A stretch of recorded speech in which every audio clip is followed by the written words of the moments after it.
Hello friends, कैसे आप सभी लोग। स्वागत करता हूं मैं आपका अपने यूट्यूब चैनल एग्जाम विद उमंग में। आशा करता हूं आप लोग स्वस्थ होंगे, मस्त होंगे और अपनी तैयारी में अच्छी तरीके से व्यस्त होंगे। दोस्त, आज हम लोग पढ़ने वाले हैं most important question GK GS के, जो कि आपके एग्जाम में आते रहते हैं हमेशा। दोस्त, जो एमटीएस वाले बच्चे होने वाले हैं, एमटीएस वालों के लिए बहुत अच्छे रामबाण की तरह काम करने वाला है ये सीरीज।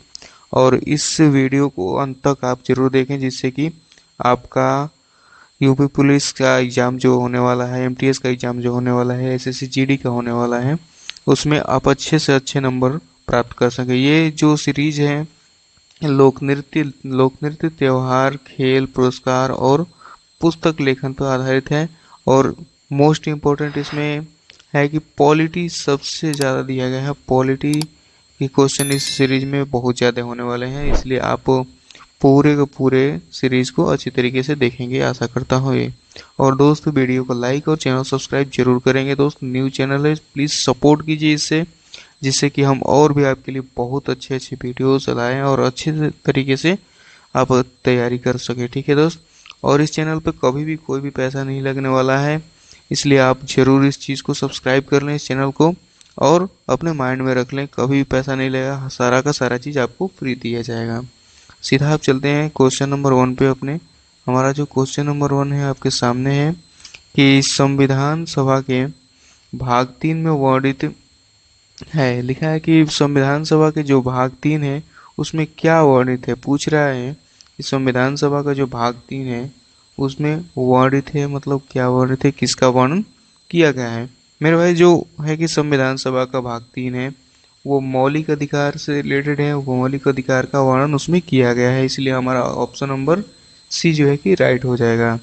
आप बताएंगे कि नागरिकता जो है, नागरिकता कौन से अनुच्छेद में है, नागरिकता कौन से भाग में है। तो दोस्त, नागरिकता जो है संविधान के भाग सेकेंड में है। और कौन सा अनुच्छेद पड़ेगा हमारा, तो अनुच्छेद नंबर कौन सा पड़ेगा मेरे दोस्त, कहाँ से कहाँ तक है। तो दोस्त याद रखेंगे, कहाँ से है तो 5 से कहाँ तक है दोस्त, सॉरी 5 से कहाँ तक है, 5 सही से नहीं लिख पाए, इसलिए इसको दोबारा लिखते हैं। ठीक है, अभी चल नहीं रहा है ठीक से पेन, क्योंकि अभी लिखने का इसमें इतना ज़्यादा एक्सपीरियंस नहीं है। 5 से 11 तक है, आप जरूर इस चीज़ को नोट करके रखेंगे। और यहाँ पे डीपीएसपी याद करेंगे, डीपीएसपी कौन से चैनल कौन से भाग में है। तो दोस्त, कौन सा भाग है, तो 4 भाग है, याद रखेंगे। दोस्त, इस चैनल को सपोर्ट करेंगे तो आपको बहुत अच्छे तरीके से फ़ायदा होने वाला है। आपको कभी भी किसी तरह का पैसा नहीं लिया जाएगा। दोस्त, यहीं पे बता दें, मूल कर्तव्य आपका जो है कि किस भाग में है, तो भाग 4 में ही है और अनुच्छेद 51 ए में है। याद करेंगे अनुच्छेद कौन सा है, 51 ए है। ठीक है दोस्तों, याद रखेंगे अनुच्छेद 51 ए में है। ठीक है दोस्त, इसके साथ नेक्स्ट क्वेश्चन चलते हैं। इसी तरह से सारा का सारा क्वेश्चन आप अच्छी तरीके से पढ़ेंगे। इसमें 50 क्वेश्चन है। और दोस्त, 50 क्वेश्चन ऐसे हैं जो कि आपके एग्जाम में फंसने वाले हैं, और या तो किसी न किसी एग्जाम में आए हुए क्वेश्चन हैं। ठीक है दोस्त, यहाँ पे नेक्स्ट क्वेश्चन आपके सामने है, इसका राइट आंसर आप बताएंगे कि भारतीय संविधान के भाग 1 में कौन सा विषय है, कौन सा विषय दिया गया है भाग 1 में। दोस्त, भाग 1 में भाग कौन सा विषय दिया गया है, भाग 2 और भाग 3 आपको अभी बताया है। यहाँ पे भाग 1 पूछा है, तो दोस्त भाग 1 में जो है कि संघ एवं उसका क्षेत्र, याद रखेंगे कौन सा है, तो संघ एवं उसका क्षेत्र का वर्णन किया गया है। इसका राइट आंसर हो जाएगा ऑप्शन नंबर बी, हमारा राइट आंसर हो जाने वाला है। अभी बताया है मौलिक अधिकार किस में है दोस्त, तो भाग 3 में। याद रखेंगे कौन से में, भाग 3 में है। राज्य सरकार, न्यायपालिका, ये सब किस में है दोस्त, ये सब 5 में आते हैं, भाग 5 में। ठीक है, याद रखेंगे ये सारी की सारी चीज़। न्यायपालिका किस में आता है, भाग 5 में। और अनुच्छेद कहाँ से कहाँ तक है इसका आप कमेंट करके बताएंगे। नहीं आता होगा तो फिर अब वो भी कमेंट करेंगे, आपका जो रिप्लाई दिया जाएगा वहाँ पे आपको आंसर बता दिया जाएगा। नेक्स्ट क्वेश्चन चलते हैं। क्वेश्चन नंबर 3 हमारे सामने है कि भारतीय संविधान के किस भाग को मैग्ना कार्टा कहा गया है। भारतीय संविधान का जो है कौन सा भाग है जिसे संविधान का मैग्ना कार्टा कहा गया है दोस्त, तो मैग्ना कार्टा जो है कि भाग 3 को कहा गया है, याद रखेंगे, जिसमें हमारा मौलिक अधिकार है दोस्तों। अनुच्छेद 32 इसी के अंतर्गत आता है। उसे कहा, याद रखेंगे, उसे क्या कहा जाता है, तो संविधान की आत्मा कहा जाता है। इस चीज को जरूर याद रखेंगे। भाग 3 के अंतर्गत जो है कि अनुच्छेद 32 आता है। ठीक है दोस्त, उसी के अंतर्गत होता है कि सुप्रीम कोर्ट जो है कि अनुच्छेद 32 के अंतर्गत ही सुप्रीम कोर्ट क्या करते हैं, 5 तरह की रिट जारी करती हैं, याद रखेंगे। ये रिट के बारे में डिटेल से किसी और वीडियो में पढ़ेंगे। अभी यहाँ पे क्वेश्चन आंसर हम लगा रहे हैं तो क्वेश्चन आंसर पर ध्यान देंगे, लेकिन ये सारी बातें जरूर याद रखेंगे आप। ठीक है दोस्तों, अनुच्छेद 32 में क्या है, तो दोस्त उद्देश्य क्या है, प्रस्तावना है, इस चीज़ को भी याद रखें। अनुच्छेद 32 में क्या है, तो प्रस्तावना का वर्णन किया गया है। नेक्स्ट चलते हैं, इसे एक बार और अनुच्छेद 32 के बारे में एक बात और है कि इसे संविधान का जो है कि संविधान का बोलते हैं कि मौलिक अधिकार का, ठीक है, मौलिक अधिकार का रक्षक कहा गया है। यदि आपके मौलिक अधिकार का हनन होता है तो आप अनुच्छेद 32 के तहत सीधा आप कहाँ पे जा सकते हैं, तो सुप्रीम कोर्ट में जा सकते हैं। इस चीज़ को याद रखेंगे, ठीक है। अनुच्छेद 32 के बारे में इतनी सारी बातें यदि पसंद आई हो, अच्छी लगी हो, तो सारा का सारा पूरा वीडियो देखिएगा, आपको अच्छी तरह से सब कुछ पसंद आएगा। सारा का सारा इसी तरह पढ़ते हुए सब कुछ कवर करते हुए हम लोग चलेंगे, ठीक है। नेक्स्ट क्वेश्चन है हमारा क्वेश्चन नंबर 4। यहाँ लिखा है कि जीवन का अधिकार लिखा है, जीवन का अधिकार आर्टिकल 21 का अभिन्न अंग कौन सा है। दोस्त यहाँ पे आपका एक और क्वेश्चन तैयार हो गया कि जीवन का अधिकार कौन से आर्टिकल में है, तो आर्टिकल 21 में है, ठीक है। और यहाँ पूछा है कि इसका अभिन्न अंग कौन सा है, तो इसका अभिन्न अंग कौन सा है दोस्त, तो इसका अभिन्न अंग हो जाएगा निजता का अधिकार, मतलब right to privacy. Right to privacy जो है कि इसका राइट आंसर हो जाएगा, जो कि जीवन के अधिकार का एक अभिन्न अंग है, ठीक है दोस्त। यहाँ पे आपको राइट टू प्राइवेसी भी मिलती है, ठीक है दोस्त। नेक्स्ट क्वेश्चन चलते हैं क्वेश्चन नंबर 5। क्वेश्चन नंबर 5 आपकी स्क्रीन पर है, इसका राइट आंसर बताएंगे कि भारत की स्वतंत्रता के समय ब्रिटेन का प्रधानमंत्री कौन था, बता देंगे दोस्त। भारत का जो स्वतंत्र हुआ था भारत, उस समय ब्रिटेन का पीएम कौन था, प्रधानमंत्री कौन था दोस्त। पीएम जो है ना, क्लेमेंट एटली जी थे, क्लेमेंट एटली थे, याद रखेंगे इस चीज़ को। क्लेमेंट एटली जो है कि ब्रिटेन के पीएम थे, कब, 1947 में, जबकि भारत आज़ाद हुआ था। भारत आज़ाद कब हुआ था यदि कोई पूछे तो 1947, सबको याद होना चाहिए। और डेट कौन सा है मेरे दोस्त, तो 15 अगस्त 1947, ठीक है दोस्त। हमें पता है यहाँ पे यूपी होम गार्ड वाले भी बच्चे भी जो है कि यहाँ पे वीडियो देख रहे होंगे, तो उनके लिए इम्पोर्टेंट हो जाता है, क्योंकि यूपी होमगार्ड में कहीं से भी क्वेश्चन पूछ सकता है, ठीक है दोस्तों। तो इसलिए आप ध्यान से देखेंगे, नहीं समझ में आए तो दोबारा पूछेंगे, और वीडियो को एक बार दो बार जरूर देखेंगे, पॉज करके आंसर देना चाहें तो आप कमेंट में दे सकते हैं, ठीक है। नेक्स्ट क्वेश्चन चलते हैं, क्वेश्चन नंबर 6 आपके सामने, इसका राइट आंसर बताएंगे कि संपत्ति के अधिकार को मौलिक अधिकार के से किस संशोधन द्वारा हटाया गया। दोस्त, संपत्ति का जो अधिकार था, मौलिक अधिकार से कौन से संशोधन द्वारा हटा दिया गया था। दोस्त याद रखेंगे, जो आर्टिकल 19 है ना, जो हमारा आर्टिकल 19 है, उसी में जो है कि संपत्ति का अधिकार दिया गया था, ठीक है दोस्त। आर्टिकल 19 में ही जो है कि संपत्ति का अधिकार दिया गया था, लेकिन उसे हटा दिया गया था दोस्त, कि कौन से संविधान संशोधन द्वारा हटाया गया था। इसका राइट आंसर बताएंगे दोस्तों, तो जो है कि 44वां जो संविधान संशोधन है उसके द्वारा हटाया गया था मौलिक अधिकार से। दोस्तों अब ये कहाँ पे है, संपत्ति का अधिकार जो है कि कानूनी अधिकार बन चुका है, वो कहाँ पे है, तो अनुच्छेद 300, याद रखेंगे, अनुच्छेद 300 में जो है कि ये कानूनी अधिकार है, ये एक लीगल अधिकार है, मौलिक अधिकार में अब नहीं है दोस्तों। इसलिए हटा दिया गया क्योंकि यदि सरकार को कोई सरकारी काम करना होता है, तो यदि आपकी ज़मीन बीच में आ रही है, जैसे कि हाईवे निकालना है वहाँ से, तो यदि आपकी ज़मीन बीच में आ रही है तो आपकी ज़मीन सरकार आपसे उसी रेट पर ले लेगी, जिस रेट पर मार्केट मूल्य चल रहा होगा। या ऐसे भी हो सकता है कि सरकार आपसे जिस रेट पर आप लिए हो उस ज़मीन को, उसी रेट पर ले लेगी। आप उसके लिए कि सुप्रीम कोर्ट नहीं जा सकते हैं, ठीक है। ये एक कानूनी बस अधिकार है, मौलिक अधिकार से इसलिए हटा दिया गया क्योंकि एक केस ऐसा आया था कि एक आदमी थे जो कि एक हाईवे ही निकल रहा था, वहाँ पे उनका घर था, उन्होंने देने से मना कर दिया था, इसलिए हाईवे थोड़ा सा मोड़ के ले जाना पड़ा था। तो उस टाइम सरकार ने एक डिसीजन लिया कि नहीं, ये 19 जो आर्टिकल 19 में मौलिक अधिकार में जो कि संपत्ति का अधिकार है, इसको हटा दिया जाए, इसे कानूनी अधिकार बना दिया जाए। तो दोस्त कानूनी अधिकार बनाया गया, तो कहाँ पे रखा गया दोस्त संपत्ति के अधिकार को, तो जो हमारा संपत्ति का अधिकार है ना, वो 300 में रखा गया, अनुच्छेद 300 में। इस चीज़ को याद रखेंगे, ठीक है, इस चीज़ को अच्छे तरीके से याद रखेंगे। नेक्स्ट क्वेश्चन चलते हैं, क्वेश्चन नंबर सात हमारे सामने है। इसका राइट आंसर जो है कि बताएंगे आप कि संपत्ति का अधिकार वर्तमान में किस अनुच्छेद में है, अभी बताया गया है। तो दोस्त कौन से में, 300 ए, 300 ए में, 300 ने 300 ए आप याद रखेंगे, ठीक है। नेक्स्ट क्वेश्चन चलते हैं, क्वेश्चन नंबर 8 आपके सामने। इसका राइट आंसर बताएंगे। इसका राइट आंसर क्या होने वाला है कि संविधान सभा की पहली बैठक कब हुई थी। दोस्त संविधान सभा की जो पहली बैठक है कौन सी डेट को हुई थी, आप ये बताएंगे। दोस्तों संविधान सभा की पहली बैठक है ना, वो 9 दिसंबर 1946 को हुई थी, इसलिए इसका राइट आंसर हो जाएगा ऑप्शन नंबर बी। इस चीज़ को याद रखें एकदम अच्छी तरीके से। और दूसरी बैठक यदि पूछे, सेकेंड मीटिंग यदि पूछे, तो कौन सा हो जाएगा दोस्तों, 11 दिसंबर 1946, ठीक है। इस चीज़ को याद रखेंगे, ठीक है। नेक्स्ट क्वेश्चन चलते हैं, क्वेश्चन नंबर 9 आपके सामने है कि इसका राइट आंसर बताएंगे संविधान सभा के अस्थायी अध्यक्ष कौन थे। पूछ रहा है अस्थायी, यहाँ पे एक चीज नोटिस करने वाली है, अस्थायी अस्थायी नहीं पूछ रहा है दोस्त।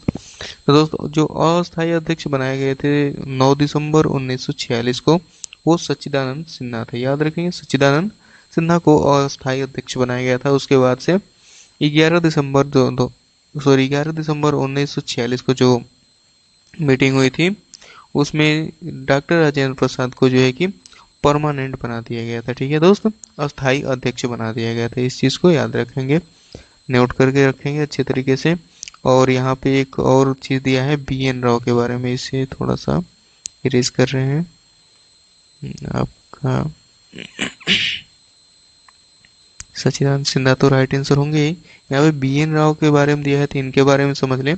तो दोस्त जो BN राव थे ना, वो हमारे संविधान सभा के जो क्या थे, सलाहकार थे। संविधान सभा के समिति के सलाहकार थे BN राव, ठीक है दोस्त। नेक्स्ट क्वेश्चन चलते हैं इसी के साथ। नेक्स्ट क्वेश्चन है हमारा क्वेश्चन नंबर 10। क्वेश्चन नंबर 10 है कि संविधान सभा के अस्थायी अध्यक्ष कौन थे। दोस्त अभी बताया कौन थे, डॉक्टर राजेंद्र प्रसाद, याद रखेंगे इस चीज को। डॉक्टर राजेंद्र प्रसाद जो है कि अस्थायी अध्यक्ष थे, ठीक है। नेक्स्ट क्वेश्चन चलते हैं इसी के साथ। क्वेश्चन नंबर 11 आपकी स्क्रीन के सामने। इसका राइट आंसर आप बताएंगे कि संविधान सभा के संवैधानिक सलाहकार कौन थे। दोस्त अभी बताया आपको संवैधानिक सलाहकार कौन थे, संविधान सभा के संवैधानिक सलाहकार पूछा है दोस्तों। तो संविधान सभा के सलाहकार कौन थे, BN राव। पिछले क्वेश्चन में इसको बताए हैं, आप इधर से रिवाइज भी कर लेंगे, याद भी कर लेंगे, ठीक है। इसी तरह सारे क्वेश्चन आपको कराए जाएंगे, इसलिए वीडियो को अंत तक देखेंगे और अच्छे तरीके से अपनी पढ़ाई को जारी रखेंगे। और दोस्तों अपने ये जुनून में रख लीजिए, अपने दिमाग में रख लीजिए कि जो 2026 है ना दोस्त, आपके लिए गोल्डन ईयर होने वाला है ये, क्योंकि इसमें इतनी सारी वैकेंसियां आने वाली हैं, इतनी सारी, जिससे कि आप यदि इस 2026 में चूक गए तो दोस्तों आपको सरकारी नौकरी भूलना पड़ेगा। तो दोस्त इसलिए 2026 में रगड़ दो मेरे भाई, रगड़ दो। 2026 में आपको वर्दी लेके ही रहनी है, सरकारी नौकरी लेकर ही रहना है। तो यहाँ पे अच्छी तरीके से इस चैनल को फॉलो करें और आपके लिए अच्छे अच्छे क्वेश्चन लाए जाएंगे जो कि आपको एग्जाम में हेल्प करते हैं, वही क्वेश्चन लाए जाएंगे। ऐसे क्वेश्चन बाहर से कोई नहीं लाया जाएगा दोस्त जो कि फालतू क्वेश्चन हो, उसमें फालतू का दिमाग खर्च हो, ठीक है। और अगली क्लास में देखते हैं। तो एक दो दिन में आपके लिए तैयार किया जा रहा है एक बैच जिसका नाम है तिरंगा बैच, और उसमें मैथ और रीजनिंग को भी शामिल किया जाएगा, जो कि आपके एग्जाम के लिए बहुत ज़्यादा इम्पोर्टेंट है। और आपको अच्छे तरीके से सारी की सारी तैयारी इसी चैनल से हो जाएगी दोस्त। यहाँ GS के चैनल को सब्सक्राइब कर रहे हैं आप, और यहीं से आपके लिए मैथ रीजनिंग सारे के सारे क्वेश्चंस बताए जाएंगे, तो आपकी तैयारी अच्छे तरीके से हो जाने वाली है। नेक्स्ट क्वेश्चन पे चलते हैं। क्वेश्चन नंबर 12 आपके सामने है कि संविधान सभा का विचार सबसे पहले किसने दिया था। संविधान सभा का प्रस्ताव या विचार किसने दिया था दोस्तों। तो जो संविधान सभा का जो विचार है, जो प्रस्ताव है मेरे भाई, तो MN राय एक थे जिन्होंने कि संविधान सभा का प्रस्ताव रखा था और विचार दिया था। दोस्तों एक चीज याद रखिएगा, जो अंग्रेज थे ना वो बहुत होशियार थे। उन्होंने एक लाया था क्रिप्स मिशन, दोस्त याद रखेंगे उन्होंने क्या लाया था, क्रिप्स मिशन, ठीक है। क्रिप्स मिशन जो लाए थे उसमें लाए थे कि हम लोग भारत का संविधान बना दे रहे हैं और आप लोग इसी को अपना लीजिए। तो दोस्त आप लोग एक चीज़ और कमेंट करके बताएंगे, चाहे कहीं से भी गूगल से या कहीं से सर्च करके बताएंगे कि किसने कहा था कि भारत का जो संविधान है वो भारतीयों के अनुसार होना चाहिए? ये चीज आप बताएंगे। यदि आप चाहें तो ये वीडियो का पिछला वीडियो देख सकते हैं, उसमें हम ये बताए हैं कि किसने कहा था कि भारत का संविधान जो है कि भारतीयों के अनुसार होना चाहिए। इस क्वेश्चन का उसमें आंसर मैंने दिया है, यदि चाहे तो आप वहाँ पे देख सकते हैं। इस चीज को भी याद रखें। क्रिप्स मिशन क्यों आया था यदि पूछ दिए तो भारत का संविधान बनाने के लिए आया था दोस्तों, ठीक है। उसे वापस करा दिया गया था। नेक्स्ट क्वेश्चन चलते हैं। क्वेश्चन नंबर 13 आपके सामने ये लिखा है कि योजना आयोग का पदेन अध्यक्ष कौन होता है? योजना आयोग का जो पदेन अध्यक्ष है वो कौन होता है मेरे भाई? तो योजना अध्यक्ष का जो सॉरी योजना आयोग का जो पदेन अध्यक्ष है ना, वो कौन होता है? तो प्रधानमंत्री होता है। याद रखेंगे इस चीज को। योजना आयोग, जिसे अब नीति आयोग भी कहते हैं, याद रखें, जिसे नीति आयोग कहते हैं। योजना आयोग जो है कि पिछले चलती थी पंचवर्षीय योजना, उसके भी पदेन अध्यक्ष कौन होते थे? तो प्रधानमंत्री ही होते थे। तो दोस्त इस समय आप बताएंगे योजना आयोग के पदेन अध्यक्ष कौन होंगे, उनका नाम आप बताएंगे दोस्त। तो कौन होंगे? हमारे नरेंद्र मोदी जी होंगे, ठीक है। याद रखेंगे नरेंद्र मोदी जी होंगे, इस चीज को जरूर याद रखेंगे, ठीक है। इसी तरह जो भी प्रधानमंत्री होगा उस ईयर में वही जो है कि योजना आयोग का अध्यक्ष होने वाला है, इसको याद रखेंगे। और नेक्स्ट क्वेश्चन चलते हैं। और एक चीज और याद रखेंगे, राष्ट्रपति की यदि दिया है तो इसके बारे में भी दो शब्द बोल लें, इसके बारे में भी डिस्कस कर लें। तो दोस्त जो राष्ट्रपति होता है ना, वो देश का पहला नागरिक होता है, प्रथम नागरिक होता है। याद रखेंगे इस चीज को, ठीक है दोस्त। और साथ ही जो है कि तीनों सेनाओं का, थल सेना, जल सेना और वायु सेना, तीनों का चीफ होता है, ठीक है। इस चीज को याद रखेंगे अच्छे तरीके से 100%। और राष्ट्रपति से रिलेटेड और चीज याद रखेंगे कि राष्ट्रपति जो है कि वो क्या होता है कि संविधान सभा में यदि संविधान में यदि कोई बदलाव करना हो, कानून बनाना हो, वो बिना राष्ट्रपति के साइन के नहीं होने वाला है, ठीक है दोस्त। इस चीज को जरूर से याद रखेंगे। और एक चीज, राष्ट्रपति जो है कि संसद का भाग होता है, संसद का जो है कि एक भाग होता है राष्ट्रपति। इस चीज को याद रखेंगे। लिख उतना ज्यादा इसलिए नहीं रहे हैं क्योंकि अभी हमें पेन चलाना उतना अच्छे से आया नहीं है, क्योंकि न्यूज चैनल है। और मैं पहले ही बता चुका हूँ, यदि आप सपोर्ट करते हैं तो आपको 1 नंबर का कंटेंट मिलने वाला है, वो भी बिल्कुल फ्री, जो कि आपको किसी भी बैच में नहीं मिलने वाला है। और कोई भी बैच आप पढ़ लेंगे उसमें इतना अच्छे तरीके से आपको कंटेंट नहीं मिलेगा जो कि आपके एग्जाम में ही आता हो, ठीक है दोस्त। ये ऐसे क्वेश्चन है जो कि आपके एग्जाम में आते ही आते हैं, ठीक है। नेक्स्ट क्वेश्चन चलते हैं। क्वेश्चन नंबर 14 आपके सामने है। यहाँ पे लिखा है कि योजना आयोग का वर्तमान नाम क्या है? अभी बताए हैं आपको क्या नाम है, नीति आयोग नाम है, ठीक है। इस चीज को याद रखेंगे। यदि आपको बता रहे हैं तो नीति आयोग नाम है, यहाँ पे नीति परिषद दिया है, ये नहीं है, ठीक है दोस्त। ये जो है कि नहीं है, ठीक है, नीति परिषद नहीं है, ठीक है। नेक्स्ट क्वेश्चन चलते हैं। क्वेश्चन नंबर 15 आपके सामने, इसका बताते हैं कि भारत का महान्यायवादी किसे कानूनी सलाह देता है? जो भारत का न्यायवादी होता है वो किसको कानूनी सलाह देता है दोस्त? तो जो भारत का महान्यायवादी होता है ना, वो किसे देता है? केंद्र सरकार को जो है कि कानूनी सलाह देता है। याद रखेंगे किसे देता है दोस्त? तो केंद्र सरकार को देता है। इस चीज को याद रखें, अटॉर्नी जनरल, ठीक है। आप ये चीज बताएंगे दोस्तों कि अटॉर्नी जनरल जो है ना, कि कौन से अनुच्छेद में अटॉर्नी जनरल का वर्णन किया गया है? तो ये चीज बता दीजिए दोस्त। आपको हिंट के लिए बता दें कि ये आपको मिलेगा भाग 5 में। किसमें? भाग 5 में मिलने वाला है ये, भाग 5, ठीक है। इस चीज को आप हिंट के लिए बता दे रहे हैं कि भाग 5 में मिलेगा। और आप बताएंगे कि अटॉर्नी जनरल जो है ना, कौन से अनुच्छेद में है, ठीक है। नहीं आएगा कोई दिक्कत नहीं, आप कमेंट करके हमसे रिटर्न पूछ लीजिएगा कि हाँ आप बता दीजिए इस क्वेश्चन का आंसर, हम आपको रिप्लाई जरूर देंगे। नेक्स्ट क्वेश्चन है हमारे सामने इसका कि भारत के न्यायवादी की भारत के महान्यायवादी की नियुक्ति कौन करता है? ये पूछ रहा है भारत के जो है महान्यायवादी की नियुक्ति कौन करता है? दोस्तों जो ज्यादा बड़े पद होते हैं आपको ये हमेशा याद रखेंगे, राष्ट्रपति ही उनका नियुक्ति करते हैं।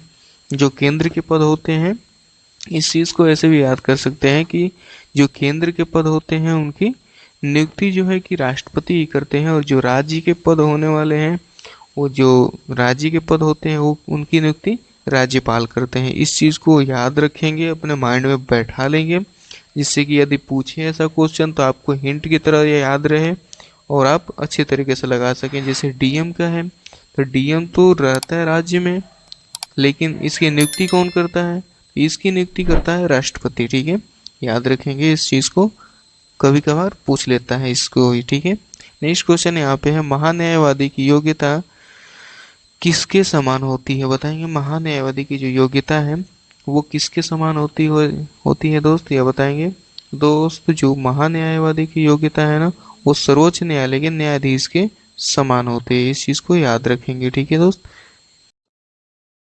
नेक्स्ट क्वेश्चन चलते हैं, क्वेश्चन नंबर 18 सामने है, इसका राइट आंसर बताएंगे कि मौलिक अधिकार संविधान के किस अनुच्छेद में वर्णित है? दोस्त बता देंगे।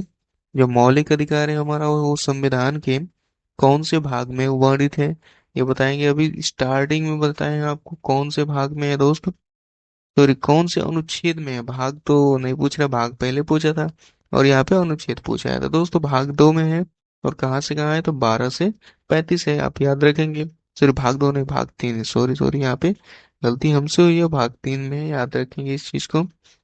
इस भाग में है तो भाग 3 में है, इस चीज को अच्छे तरीके से याद रखेंगे, आप नहीं बोलेंगे क्योंकि आपको एग्जाम में बैठना है। भाग 2 में कौन सा अनुच्छेद है दोस्तों, तो भाग 2 में जो है कि ये है 5 से 11, आपको स्टार्टिंग में बताया है इस चीज को, यहाँ पे रिवीजन कर लीजिए। और भाग 1 में अनुच्छेद 1 से 4 तक है।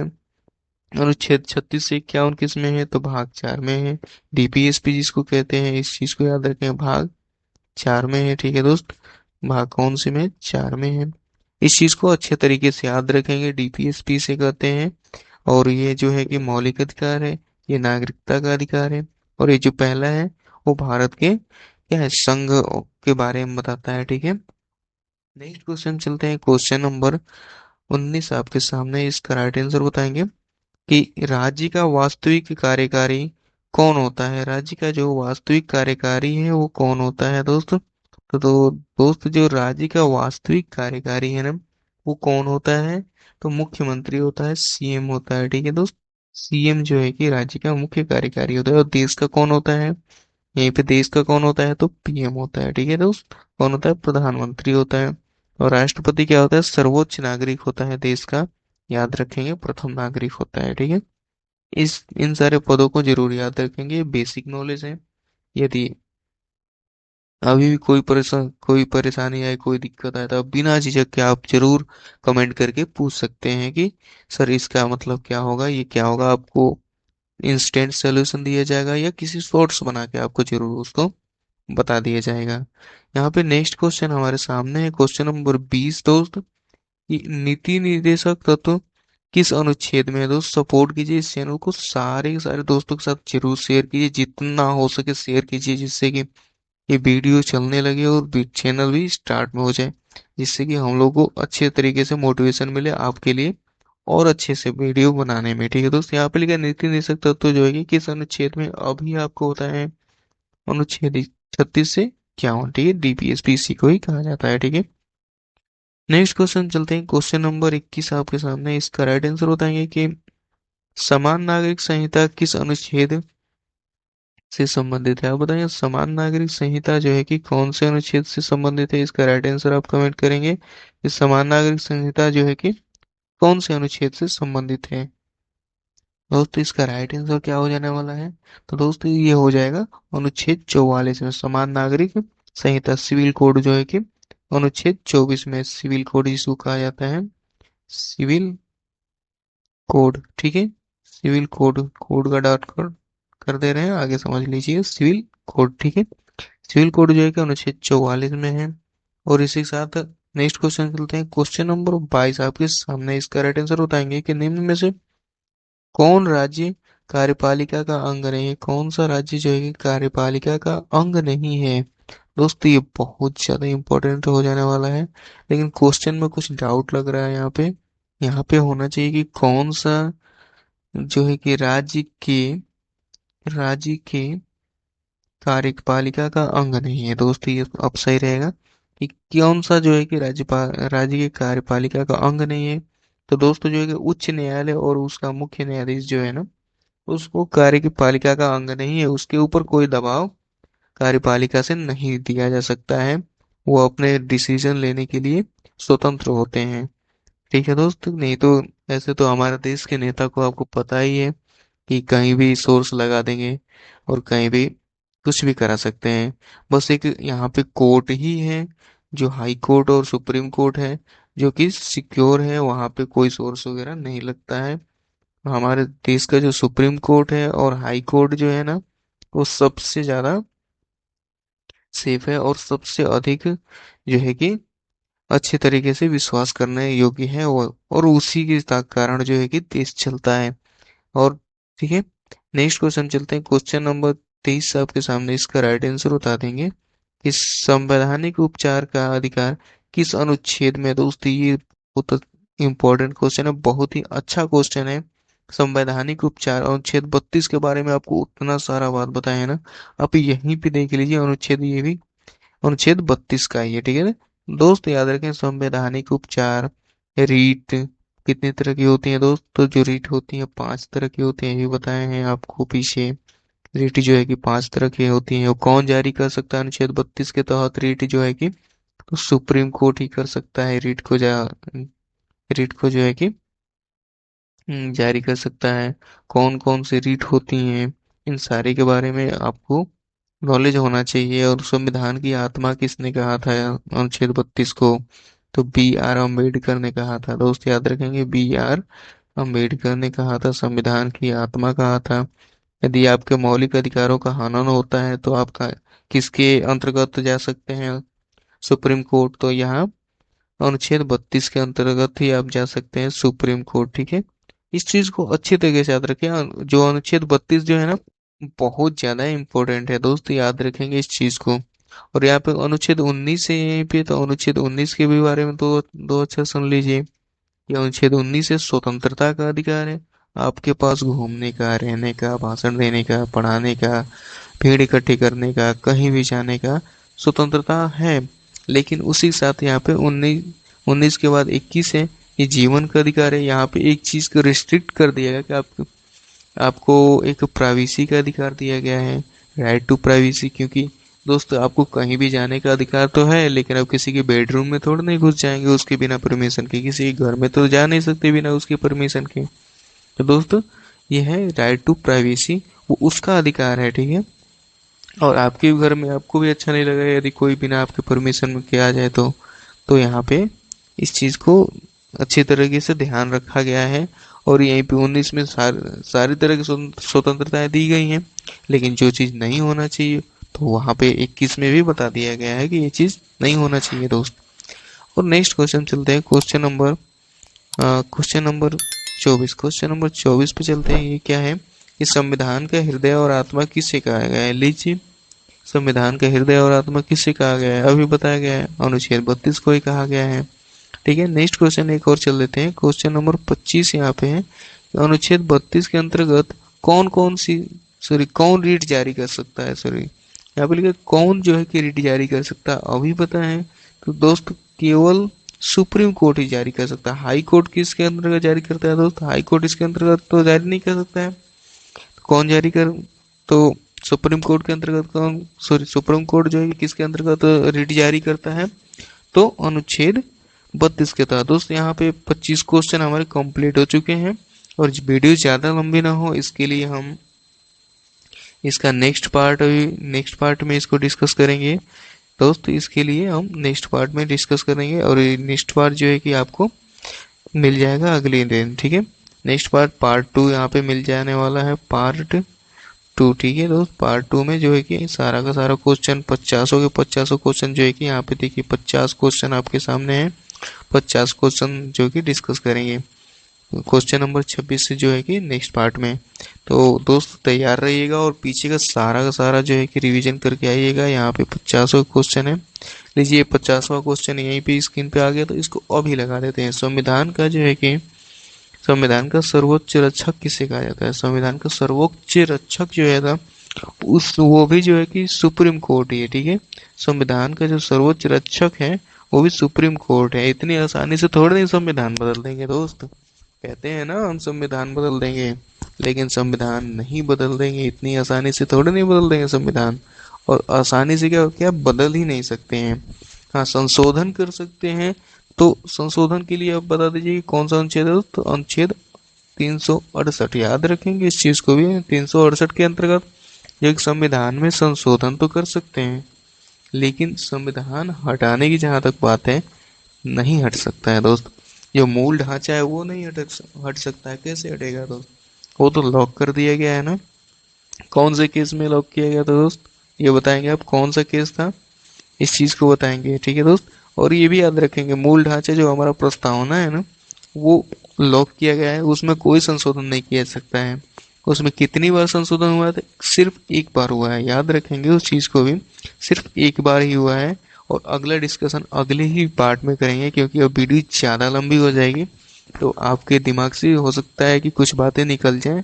आप दोबारा इस वीडियो को देखिएगा स्टार्टिंग से, और अच्छी तरीके से एक बार रिवाइज कर लीजिएगा, ताकि कोई भी चीज़ भूलना नहीं चाहिए दोस्त। क्योंकि सारा का सारा जो है कि बहुत ही इम्पोर्टेंट है। और अब जरूरी ये है कि आप वो वीडियो को लाइक करके जाएं। वीडियो को दोस्त लाइक जरूर कर दीजिएगा और अपने सारे दोस्तों में शेयर कीजिएगा, जिससे कि वीडियो ट्रेंड पे आ जाए दोस्त, जिससे आपको सब कुछ मिलेगा यहाँ पे। और सब्सक्राइब भी कर लीजिएगा यदि आपने नहीं किया होगा, क्योंकि हमें पता है कि यहाँ पे जो लोग हमारे वीडियो देखते हैं वहाँ पे 28% बस लोग सब्सक्राइब किए हैं। बाकी के जो बाकी की जो 72% है, उन्होंने सब्सक्राइब ही नहीं किया अभी तक। तो प्लीज़ आप लोग ऐसी कंजूसी न दिखाएं और सब्सक्राइब जरूर कर लें, और सभी दोस्तों के पास शेयर कर दीजिएगा। और जो पीडीएफ यदि आपको चाहिए होगा, तो पीडीएफ भी आपको मिल जाएगा। उसके लिए आप व्हाट्सएप नंबर पे मैसेज कीजिएगा, जो कि व्हाट्सएप नंबर है हमारा 7000708963 ठीक है। इस नंबर पे आप मैसेज कीजिएगा, आपको ग्रुप में ज्वाइन कर दिया जाएगा, और वहाँ पे रोज पीडीएफ अपलोड कर दी जाती है। जो भी वीडियो अपलोड किया जाता है, जो भी वीडियो बनाया जाता है, ठीक है। तो मिलते हैं नेक्स्ट वीडियो में। उस पार्ट के लिए आप लोग इंतजार जरूर कीजिएगा, और इंतजार कीजिएगा उससे पहले सारे जो पीछे की वीडियो हैं, ये पीछे थंबनेल पे आपने देखा होगा वीडियो नंबर 21 है दोस्त। पीछे 20 वीडियो अपलोड कर दिए गए हैं, तो आप वहाँ उनको जाके जरूर देख लीजिएगा, ठीक है दोस्त। मिलते हैं तब तक अगली वीडियो में। तब तक के लिए अपना ख्याल रखिएगा। धन्यवाद दोस्त।